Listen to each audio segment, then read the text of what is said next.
group that has been working to develop opportunities for students, staff, and faculty to better understand what IPE is, what it means, and how we do it, how we bring it into the classroom, how we bring it into the clinical setting, and how we bring it into our own work and research and other scholarship.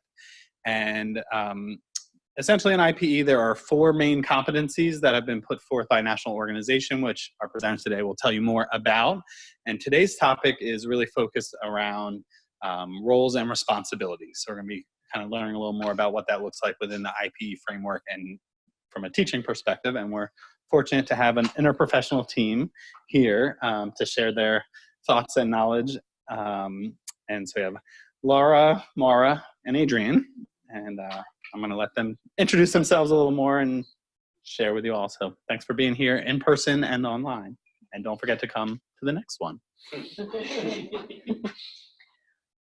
So good afternoon, and thanks for being here. My name is Adrienne Banning. I'm one of the physician assistant faculty. And physician assistants are really raised in and grow in a teamwork environment. From day one, we understand that it's a very interprofessional role, and we'll always be working with the other healthcare providers. So that's part of our training. So by training, I came to interprofessionalism, but I didn't really understand the nuts and bolts of applying and training others to do interprofessional education. And it's not really the Wild West. Actually, we have a lot of structure and a lot of research to help us implement it in any learning environment, whether it's a medical healthcare system or an educational environment. So back in the summer, I was asked if I wanted to go to Missouri.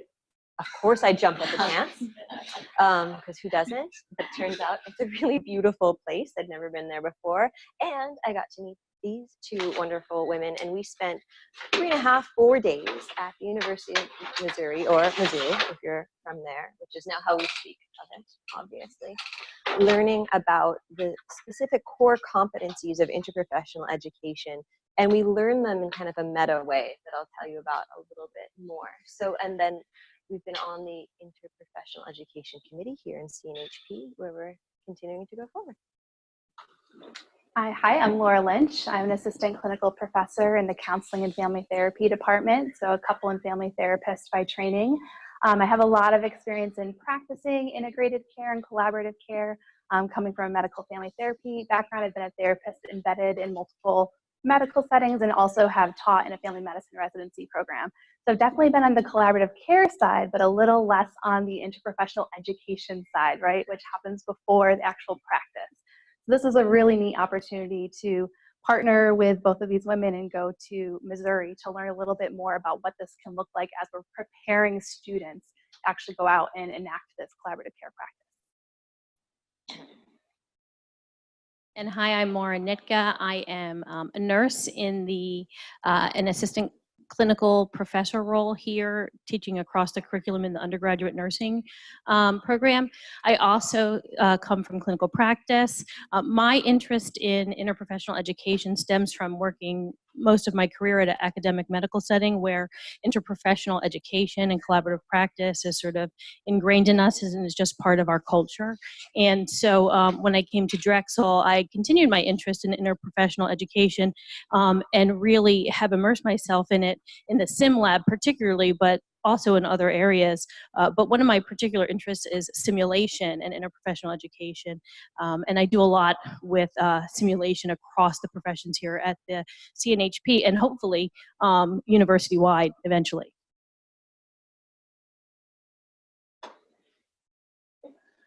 And so today I hope that you get from our discussion that we enable the nurse and other health professionals to increase knowledge on interprofessional education models, that we describe the importance of understanding the roles and responsibilities of various health professions for interprofessional practice. And I hope each one of you get something out of it like that.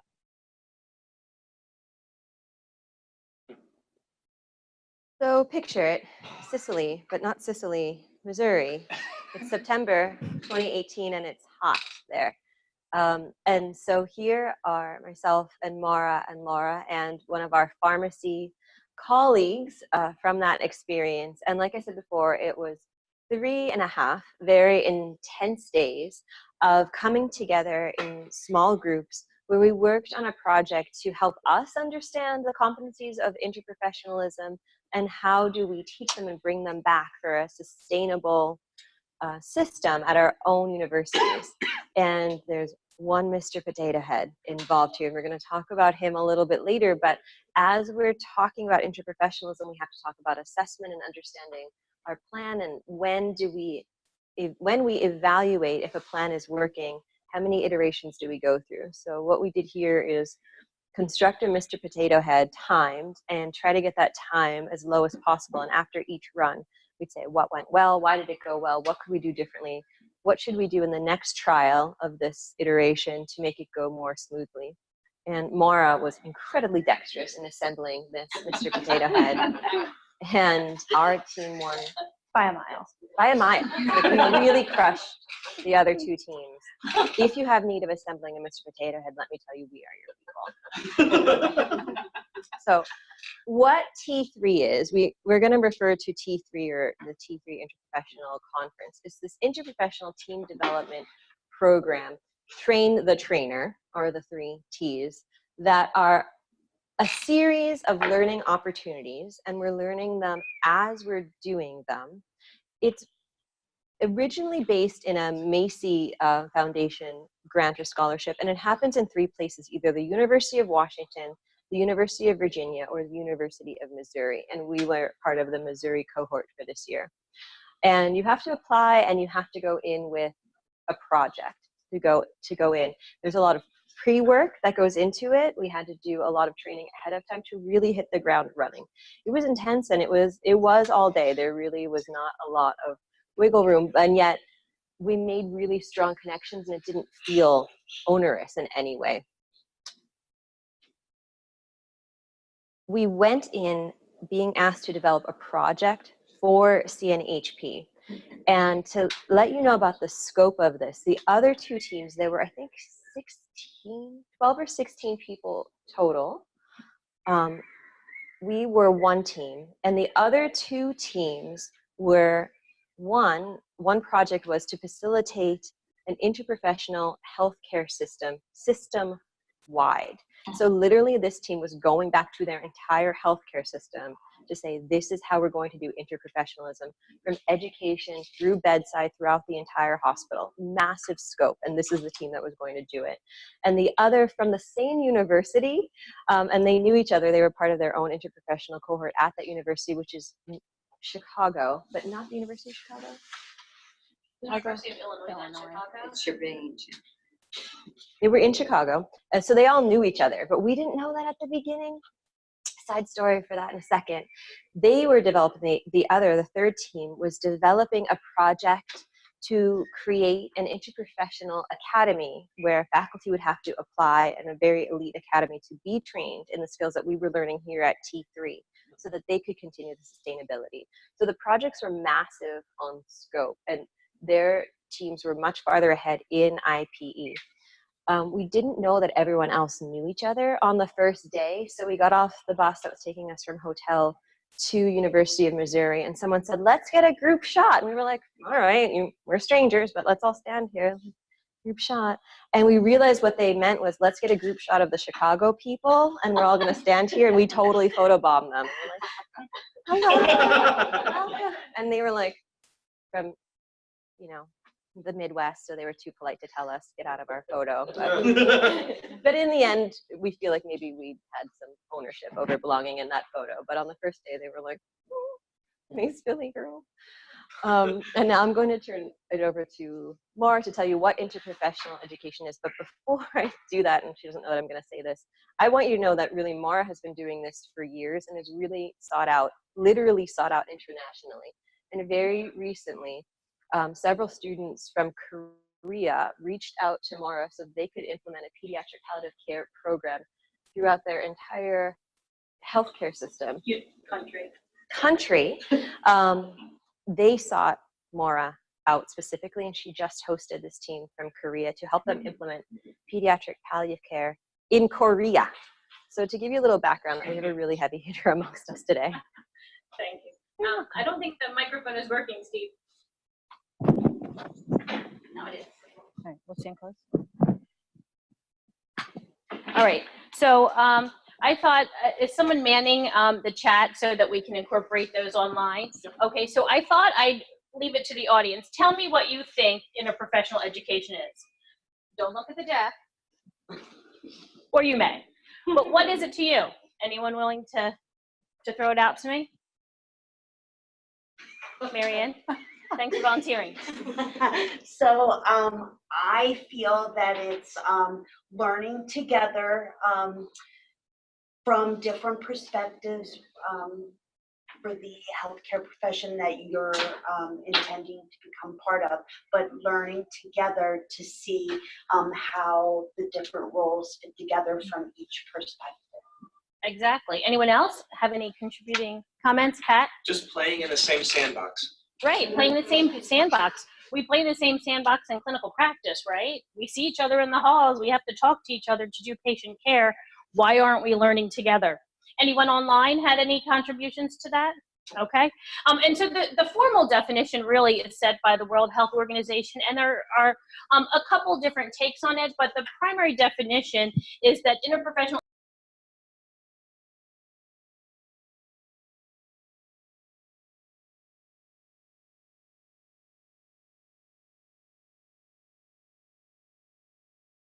principle of interprofessional education is to teach and educate the interprofessional team, and whether it just be, it's not just people from the health professions team, it's a wide scope of professions. It can include legal, it can include safety and quality, right? Not just what you might think, doctors and nurses and PAs and therapists, right? And so they're all learning together in some type of active way. It's not just sitting side by side and learning the same content, but it is somehow interacting with that particular content. All to lead ultimately to collaborative practice, which is when multiple healthcare workers from different backgrounds work together with patients, families, and caregivers, because we can't let them out, and our communities to deliver the highest quality care. Right, and those are usually the most widely accepted definitions of what interprofessional education and collaborative practice is. To give you a little bit of history, I mean, does anyone?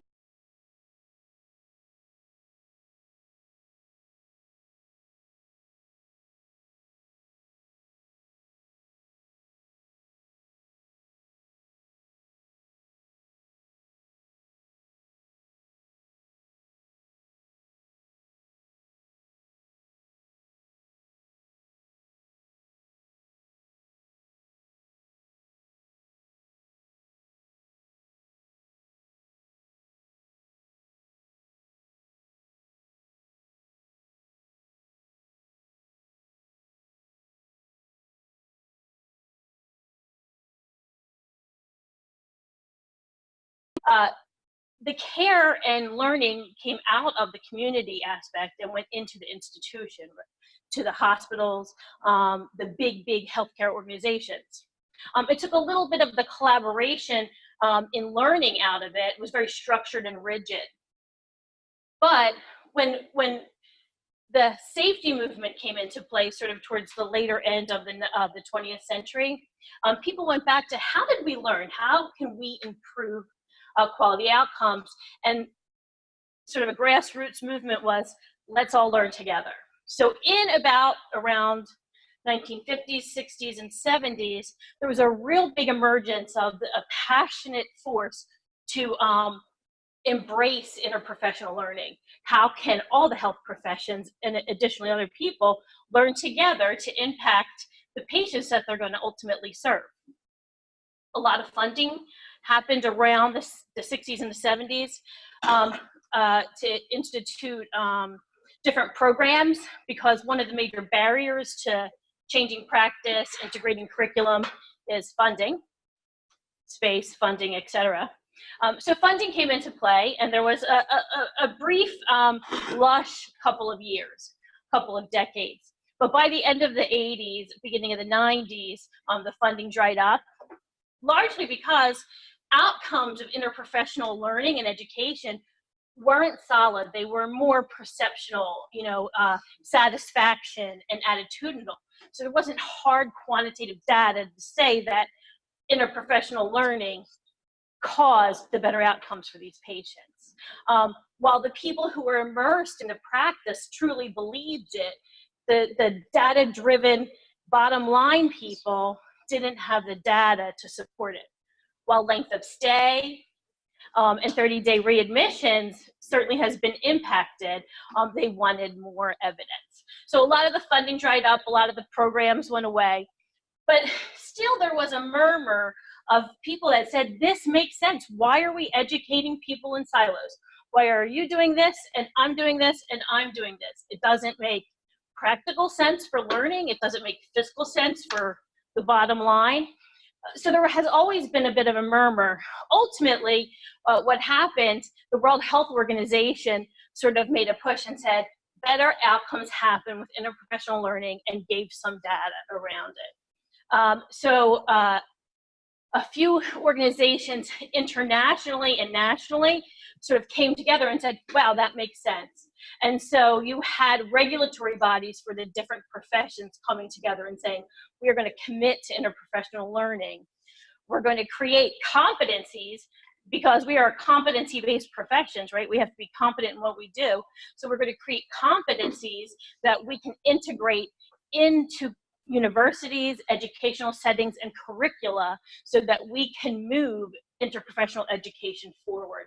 And so that's what happened in the early 2000s. And then in 2016, those same entities who created the international, the IPEC core competencies on interprofessional education and collaborative practice came together again and revised those particular competencies to make them more inclusive and broaden the span of them. Additionally, recently, one of the major barriers to interprofessional education, what do you think it would be? What is a barrier to interprofessional education, Mayor? Well, one thing is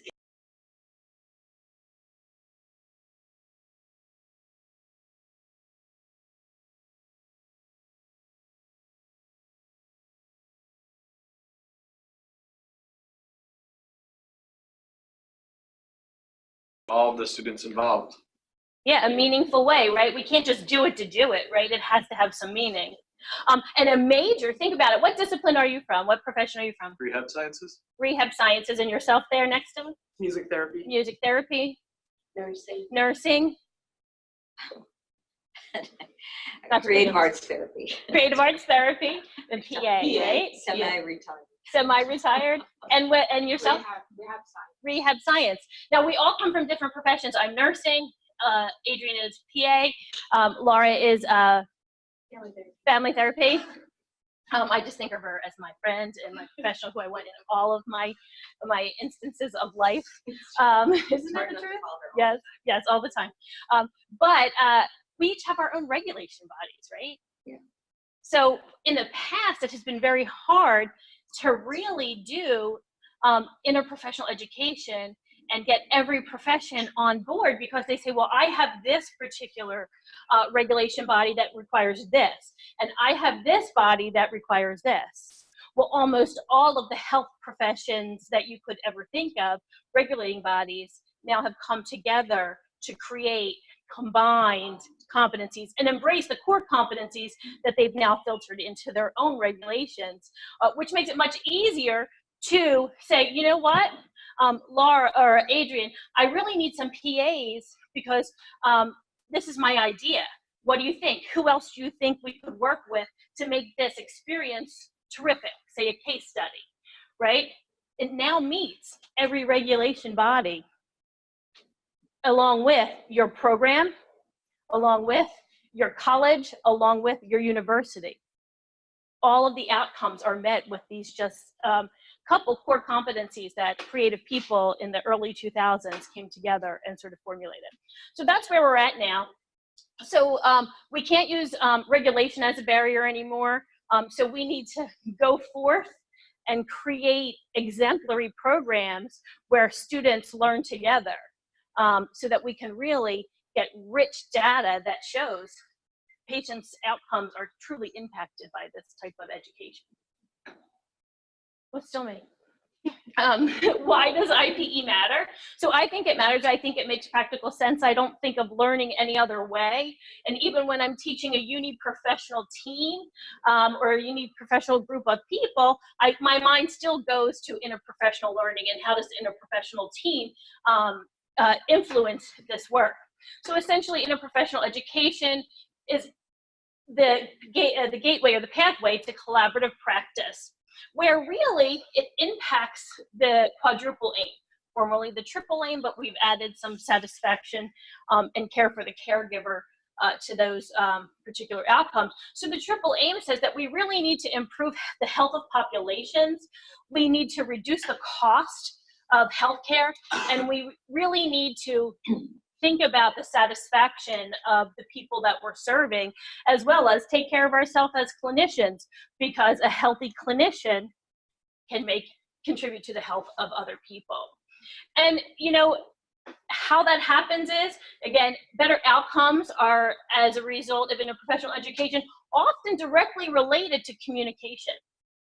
All right, because think about your own practice. When things don't go right, oftentimes it boils down to a failure to communicate in a way that everyone understands. We need to reduce the healthcare costs and errors.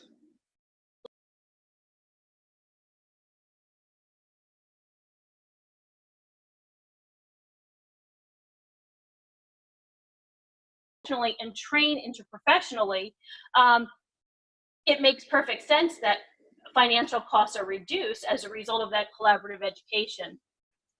And also, studies have shown that interprofessional education and collaborative practice really leads to not only patient satisfaction, but better clinician satisfaction. They're happier employees, they make a happier workplace, and patients are ultimately happier as a result. And many studies show that it's very clear to patients, families, caregivers, when clinicians have been educated collaboratively.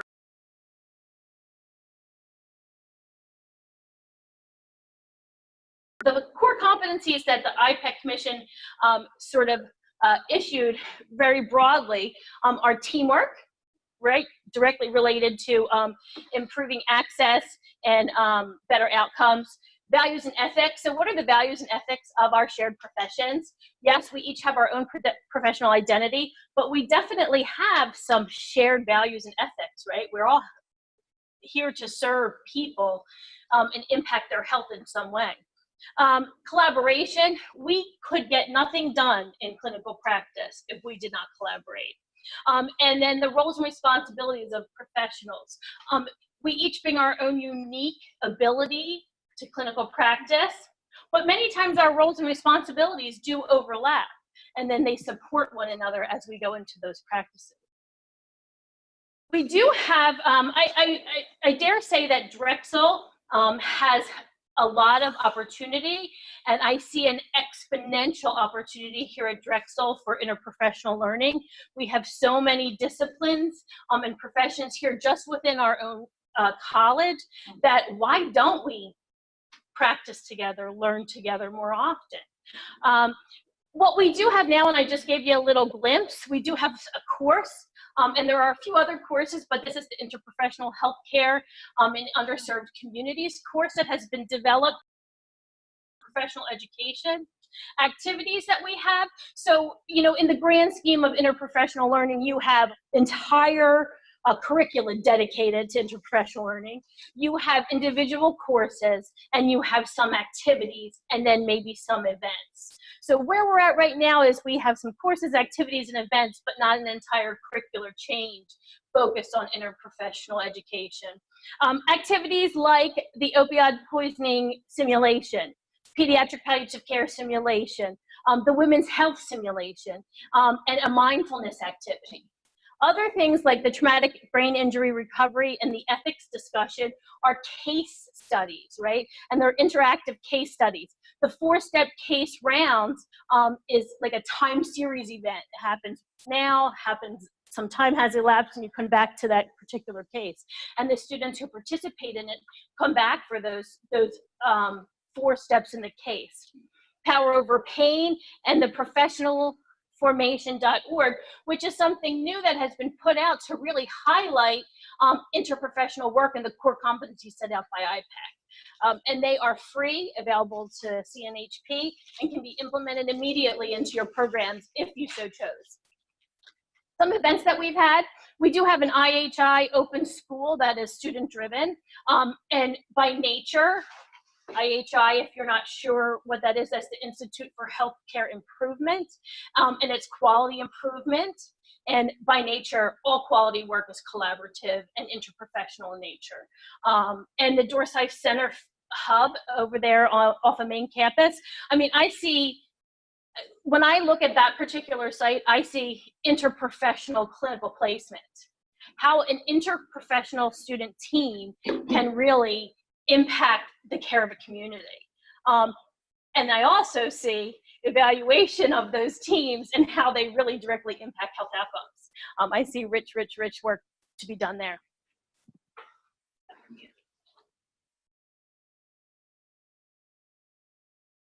Okay, so when we came back from T3 and we were designing this presentation, we asked ourselves what's sort of the crux of what we want to teach back and share from this experience with others. And we came up with what makes IPE work? What are those overarching principles or guidelines if you're going to implement or teach IPE? So today we're going to talk a little bit about having clear learning.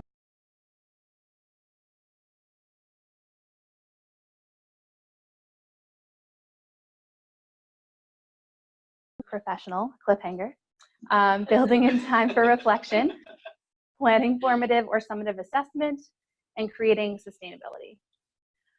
So the first one is clear learning outcomes. So we have a lot of educators, I think, in our audience, right? So even if you're not teaching interprofessionally, this is something we know is very important. You have to start with clear learning outcomes. They need to be measurable. How do you know that you've achieved it? They need to be attainable. Can I actually get this done in the time that I have with the resources that I have? And you want to present them clearly to your learners, to your students at the beginning of the IPE class event. Number one, it's going to set their expectation for what they can expect to learn and experience. And it can serve as a point of reflection after. We're going to talk a little bit more about reflection later. So sort of a touchstone to come back to in that reflection time. And finally, it's going to set you up for assessment. Okay, now I know what I am going to measure because I've clearly stated it from the beginning. What is a little bit different about IPE learning outcomes is that we need to be thinking always, what should students from all the involved disciplines take away from this event class? So is what I'm teaching or what I'm saying is my learning outcome as relevant to a creative arts student as it is to the PA student, right? Not just one versus the other. And being particularly aware of my own bias, if I'm a family therapist, right, and I have PA students, am I being sure to make it as relevant for them as for the students from my discipline? Outcomes should also include interprofessional collaboration, right? We want to always tie it back to IPE.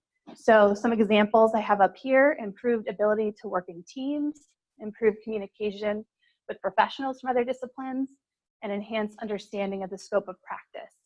Any others that you can think about that might be interprofessional learning outcome, what you might want students to get out of it? Okay. So those are some starters for you. And if you need some help coming up with these, you can always go back again to these 4 core competencies. So you can tell we really want you to know what these are, right? Because this is the 3rd time they're up here. I think you're going to see them again. So values and ethics, roles and responsibilities, interprofessional education, and teams and teamwork. And we've linked it in our resource page at the end. But if you go to IPEC's kind of statement on these, it goes into a lot of outcomes for each of these that you can use to inform your class.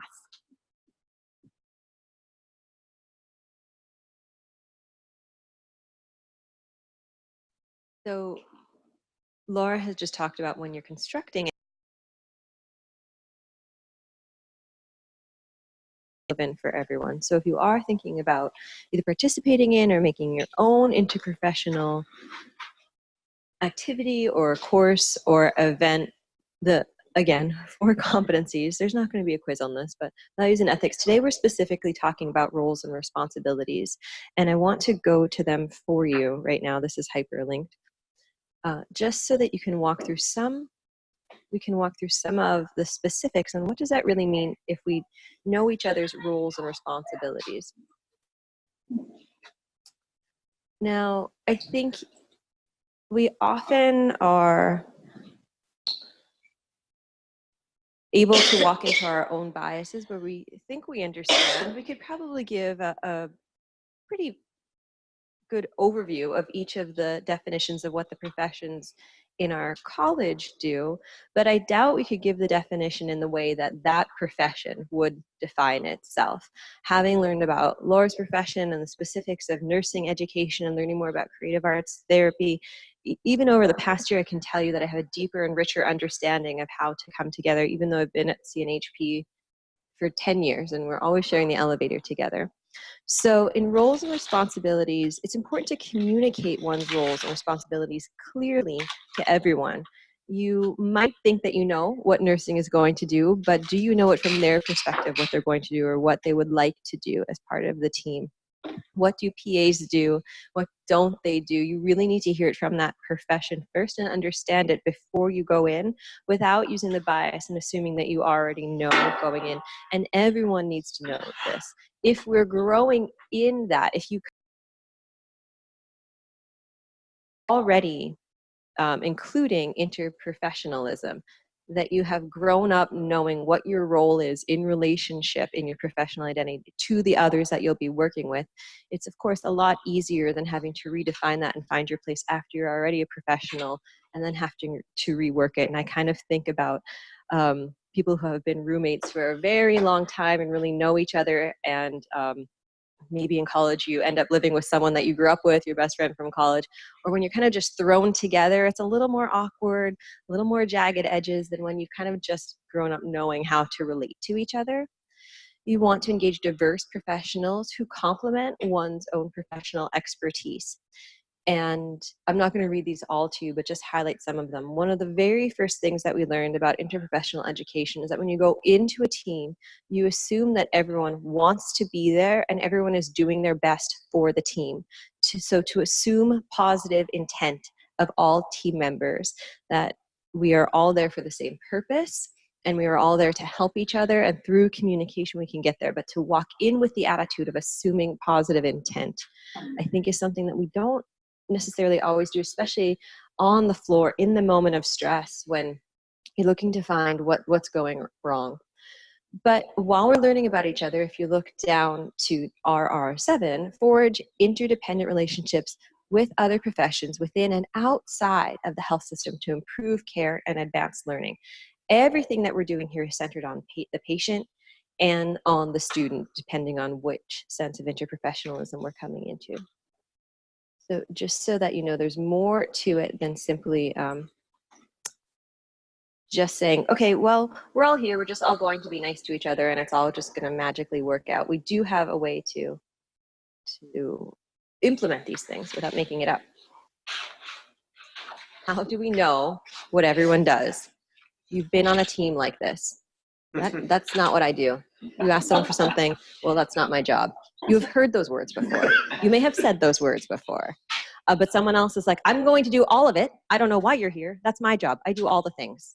I do it, I do that. You don't need to do anything. Go back to from whence you came.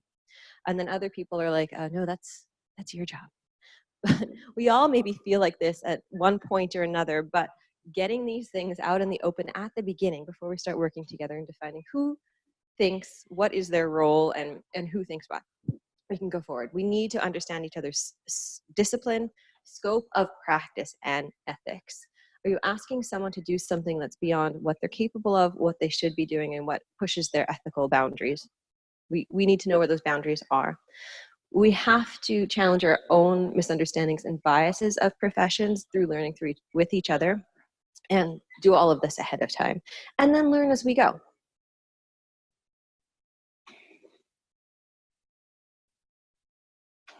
So we also want to be careful when we're teaching to always be vetting our content to ensure that it's connecting to clinical experience, right? So the purpose of IPE is to prepare for interprofessional practice, for collaborative care.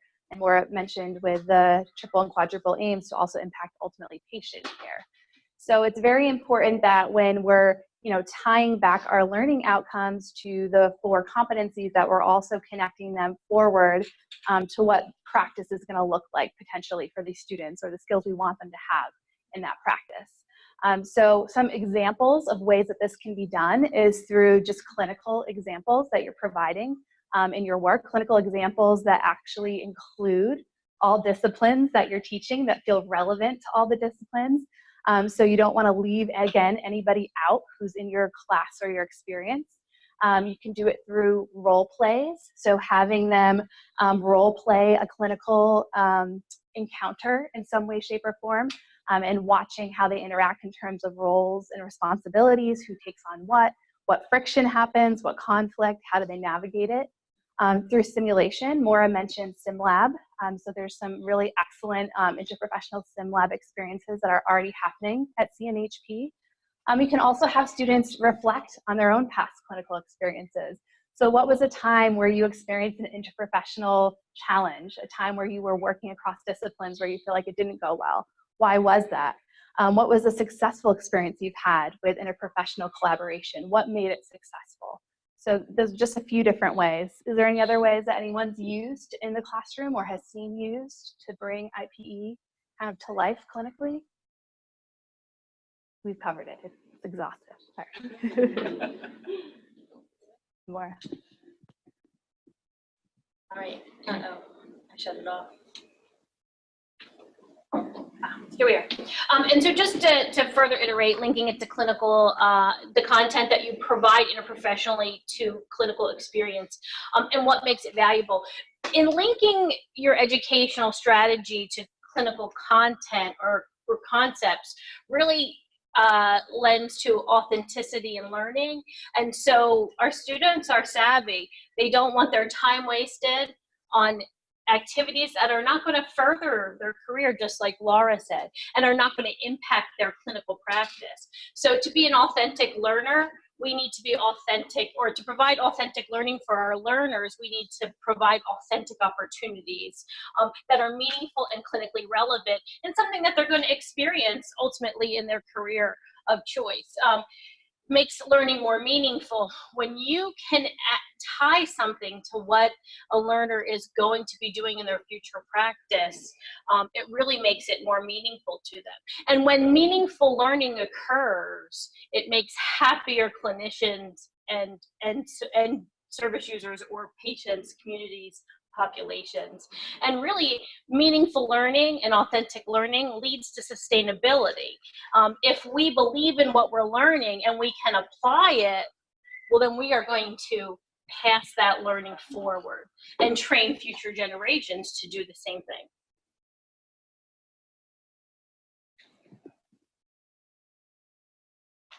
So to be meaningful and authentic and pass it on, to have it have the most relevance, it has to be interactive. We can't just be talking about how this will look. We really have to be doing it. You can explain to someone how to suture, and that's very different than suturing, or how to conduct a therapy session. It's very different than actually doing it.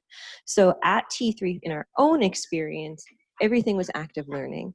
If there was an hour session, we did no more than 20 minutes of didactic. So we understood the concepts, what we were going to be addressing, and the historical context, if we just needed some vocab down. The rest of the time was always dedicated to actually doing it. Go forth and practice this in interprofessional teams. What does this look like? Really engage with active learning, think about it, take it apart, and put it back together. And then we always had time for reflection as well. How did it go? What went well? What went differently? What would you like to see happen the next time in a debrief? And we also learned to debrief. So we did specific strength finding skills of ourselves, and we shared them. We learned about how the three of us adapt to and like to handle change. So we knew how to interact with each other on the team. We did a lot of reflection.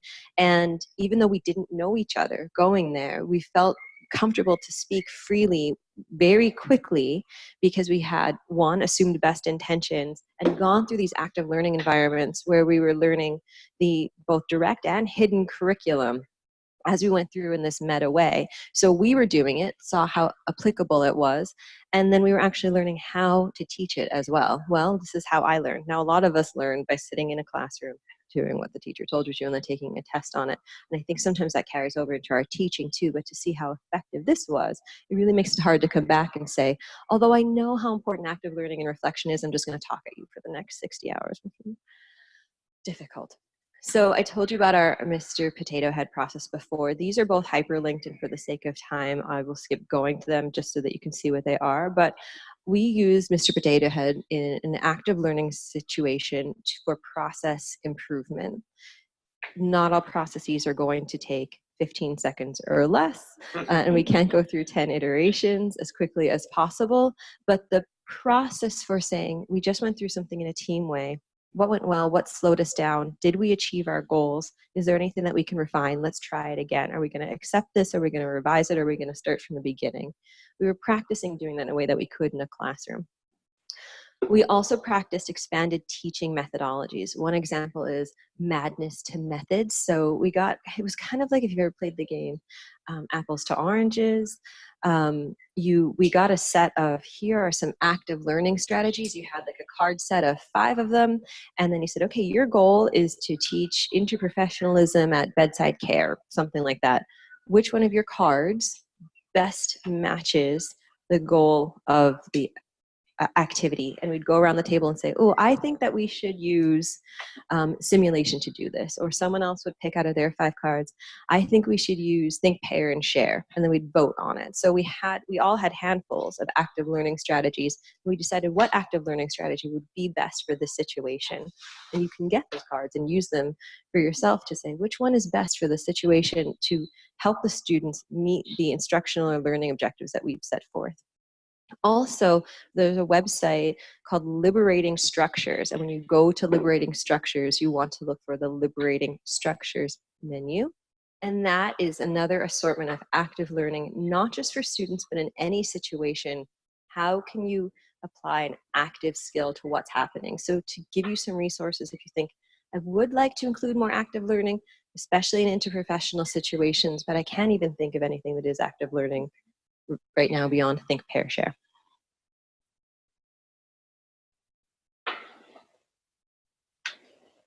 So as Adrian alluded to, reflection is a really important part of IPE. So in IPE, it requires that we step back from ourselves, from our own professional perspective, and to really kind of look at ourselves, right? Our strengths, our challenges, our biases. But we also want to encourage our students to kind of move just past reflection into meta-reflection. So we want them to think about what were they thinking during these interprofessional activities. What happened for me when I felt really frustrated at that PA student there? What was going on for me? What was my assumption? What was my thought? When it went really well, what was I doing differently, or how was I reacting differently? So again, doing that piece and helping them move from just kind of summarizing to that really deep reflection is going to create more of that transformative learning experience. So it needs to not just be something that's sort of tacked on the end, but something that's really interwoven throughout all of the IPE experience. And it's not just going to happen, right? Our students aren't just going to do this type of reflection on their own. Sure, they may kind of chat and debrief after. But again, the type of reflection that we're asking them to do is going to take planning on our part and some structure to help them get to that place. So some methods that can be used are journaling. So something that we would do at T3 is they would have us do our own just minute reflection, just jotting down things that kind of stood out for us or what happened for us in that experience. Self-assessments, so Adrian mentioned like a strengths inventory we did, finding our own method of change or preferred change. And then small group and large group processing. So after we would do that minute self-reflection, we would then get into small groups for 5 minutes and debrief. And then we would come back to the large group and debrief for 5 minutes. So there are all these different layers of reflection that really allowed us by the end of it to come away with a lot of different perspectives and a lot more self-awareness, again, about ourselves what we brought to the table, maybe things to work on and things that we could offer as well. And I just wanted to bounce off of what Laura was saying about time for reflection. And as we go through these sort of guiding principles for you to, as educators, you know, go forth and develop your own interprofessional educational activities or think about them, the structures that we have in place at Drexel already support interprofessional learning. So Blackboard has places for journaling and reflection. We could use Collaborate and breakout classrooms if we were doing all online learning to go into small groups, come back for a deeper dive and a discussion on what we found in our smaller groups. So we really are set up here at Drexel for all sorts of learning activities across professions and really across the university. I think one thing that we often forget at the beginning of the process of developing a learning activity is how important assessment and evaluation is. And one common theme right now in the interprofessional world is how do we measure outcomes from different activities, courses, and events in a meaningful way that could be compared and aggregated.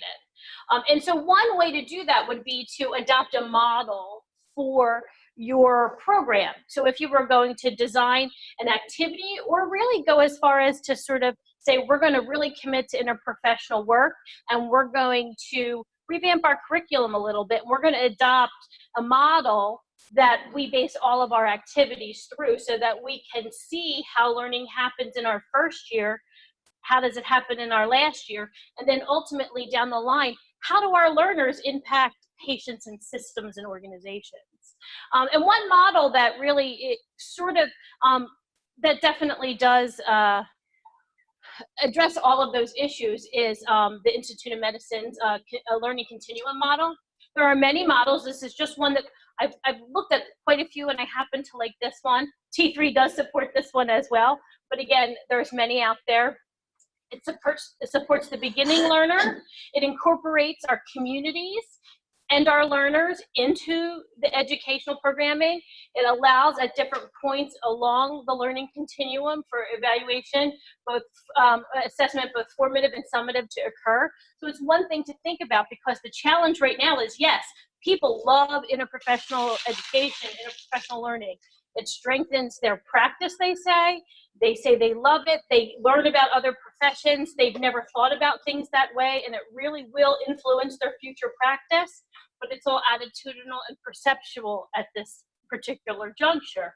So we really want to be able to thoughtfully assess programmatically as well as ultimately in the community organizationally and systematically.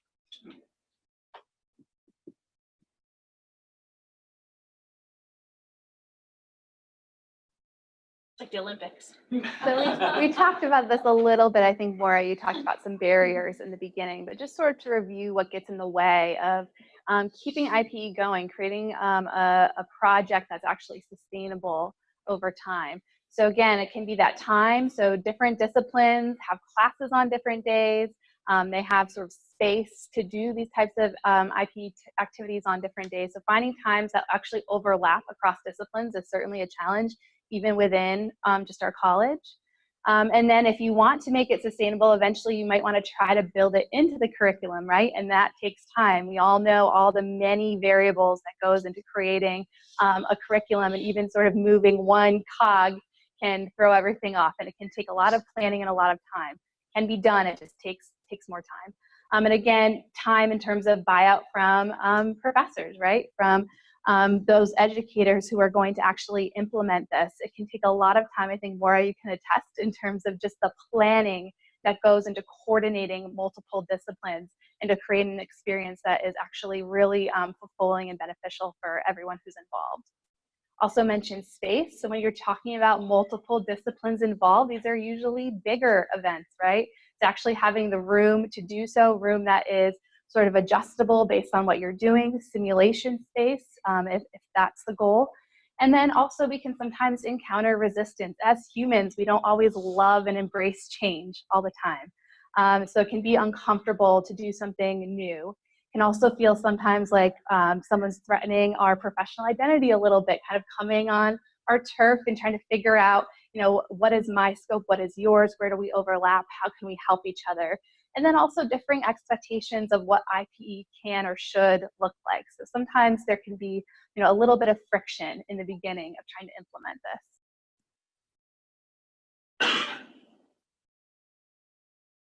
Part of it is just not creating one experience, but going through to create something interprofessional that's going to be lasting. So this doesn't have to be redone every year. And you want to understand and connect with IPE initiatives at the college level. What's already going on? Can you be a part of it? Reach out to the person who's running it. So knowing where we're at as a baseline is important. How could your event connect to a larger event in the college? But being aware of the opportunities and aware where you'd like to connect with them is kind of the first step. Awareness is the first step, and can you participate in them? And just recently, luckily, I was able to connect Laura and one of my colleagues, Annie Madden, who was here earlier, on an interprofessional activity, just knowing where the two would fit. But if I hadn't been aware of something like that coming up, it would have been a missed opportunity, and it sounds like it could be going forward pretty well. We're working on it. That's exciting. Spreading the word and supporting others and becoming competent in IPE. Thank you so much for being here and for being online with us, because that's part of it too. And then our example is we were tasked with creating sustainability to bring back. And so this is actually part of it. These IPE lunchtime lecture events that occur once a month and address the 4 core competencies. So we went through value and ethics, and we had 2 on this. This is our first in roles and responsibilities. There'll be another on roles and responsibilities, and then 4 more that go out through this didactic year. So we're hopefully bringing the word throughout the year to the faculty and the participants, which can happen on a yearly basis, going through. And then also we were hoping to come back and create our idea of an idea that we had from one of the other teams, but kind of an academy or a training program that you would need to apply to go to T3, so that we're not the only people who have done this, but that it can be a cadre year after year going forward. So we continually have more people with a deeper understanding, like we were able to obtain here, thankfully, going through. So for those people to help learn throughout the year, and to become someone who brings a new project out that could be mentored through, so that this can be something that lasts forever, and it begins to then move into our education system as something that's just assumed and expected, and there's easy place for it. Did you have any final? No, I think that they really summed up what we did for our T3 project. And really it's to create like a mentor model so that this grassroots effort furthers, continues on and continues on. I mean, first thing we had to do was really meet with the stakeholders here at the CNHP, because it's where our home is, and to see if what we're even thinking about, does it make sense for the college, the university. And really, we came back very excited, and we were able to meet with the dean and the director of now, Kim Montgomery, of interprofessional programs, and certainly what we're trying to spread the message on is supported by the college and the university ultimately in its 5- and 10-year plan. So we're really excited. I'm looking forward to seeing how it grows. But we need a lot of educators to come on board and really embrace this. And I think that there's one other thing, in addition to the guiding principles, like, what should you do? You should create objectives. You need to come together as a team. You can't take a uni-professional activity and now call it interprofessional. You really have to come together as a team to see what are the mutual learning outcomes that you would like your learners to have. And how can you then go ahead and make that activity meaningful to everybody. But I think we as educators need to reframe the way we think, and what do we consider educational content? What do we consider giving credit for? And what do we really define learning as? And I think that we really need to broaden the way we think about what learning is, when it takes place, where it takes place, and how it really happens, and with whom it happens with, who's doing the educating, because it really will allow for creative innovations in healthcare. That's it. Thank you. All right, thank you.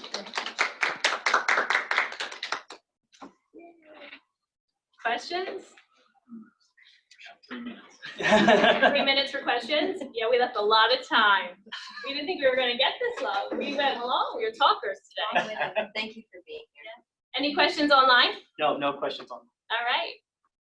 Well, we look forward to working with you, and if you're very interested, I think we need to sort of catalog what we have here already and how we can expand on it, and then how can we as team members provide quality learning to students, and what does that mean and look like, and so on and so forth. All right. Thank you. Thanks. All right, have a good class.